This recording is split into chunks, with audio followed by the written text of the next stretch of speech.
Hey guys, so I was able to clear Menacing Stygian Onslaught for version 6.3 without using Malika, Skirk, LUNAR reactions, Novelad, Arlecchino, whatever.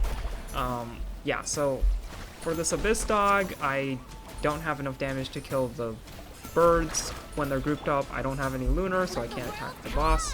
So right now I'm just farming energy. I'm pre-casting my burst with Farina and Escoffier. I want to hit the Escoffier burst onto the boss when he's vulnerable for that little bit. And then I cast Mualani burst because in that little cutscene he's like not targetable by Mualani. You can't build your stacks, so that's like the best thing you can do is just to pre-cast your burst. And then after this is just cycling through the rotations, making sure you have enough energy on the characters, because I did opt for a very low energy type of build, like just barely what I needed, because I needed to really maximize damage. And in fact, I think you need about 95,000 damage per second to beat this guy if you only attack him during the weak phase. And obviously you can figure out the DPS of your team with the new Miliastra Wonderland level, the DPS calculator. So yeah. Now he's gonna go back, and that's pretty much enough damage. And then right here it's another shield phase, so I'm just building up my energy. Mualani is a really good battery because you can get a lot of particles on a 6-second cooldown. You just do one bite and you get all your particles and you go off in 6 seconds, but yeah. And right here, cast the burst during the cutscene, and then just finish him off with a couple of Mualani bites.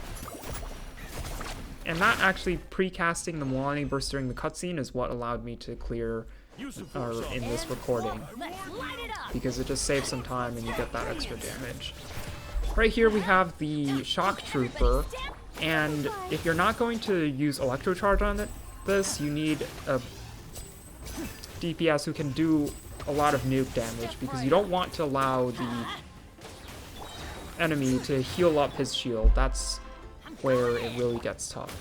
And the trick that really allowed this team to shine was actually Lyney. She was like actually the character that I needed for my team building to make this Stygian Onslaught Menacing even possible for me, because she provides Viridescent Venemer spread, she provides the TTDS attack buff, and she has a shield, which is really important for Lyney. He really needs that interruption resistance, and as you can see, this guy's super aggressive. So, yeah. And then here is just a standard going through the rotations while he doesn't have his shield, just trying to get as much damage. This team actually feels really nice to play. The Lyney shield has a short enough cooldown to where you can pretty much cast it. It's not like Dia, where if you cast Dia skill right before Lyney, you still have to wait like 4 seconds on the next rotation. Right here you can see basically I want to charge up to a few stacks on Lyney, and then that will allow me to cycle through 2 of his shields because there's just so much damage being dealt.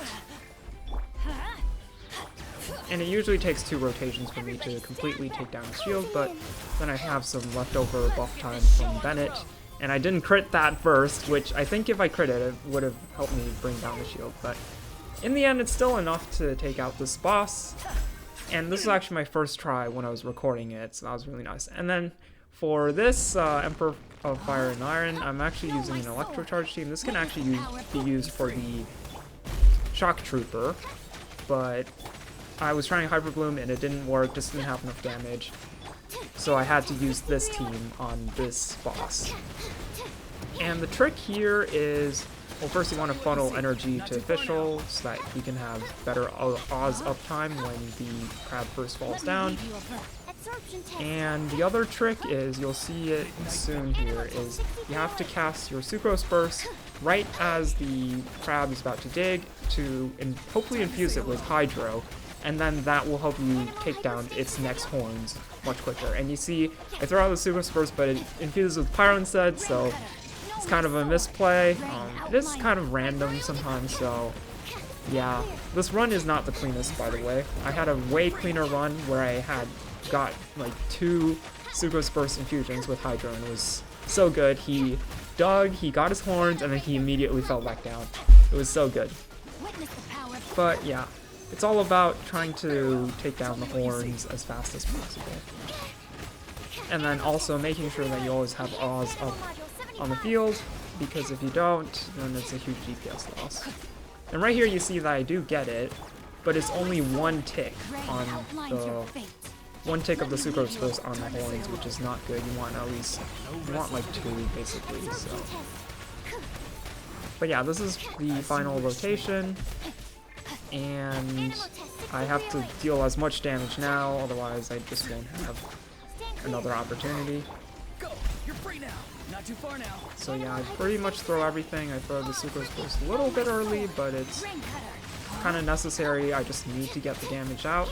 And right here, I'm still able to attack him, even though he's like digging down, which is a little bit weird, but it's what allowed me to complete the Stygian onslaught. So yeah.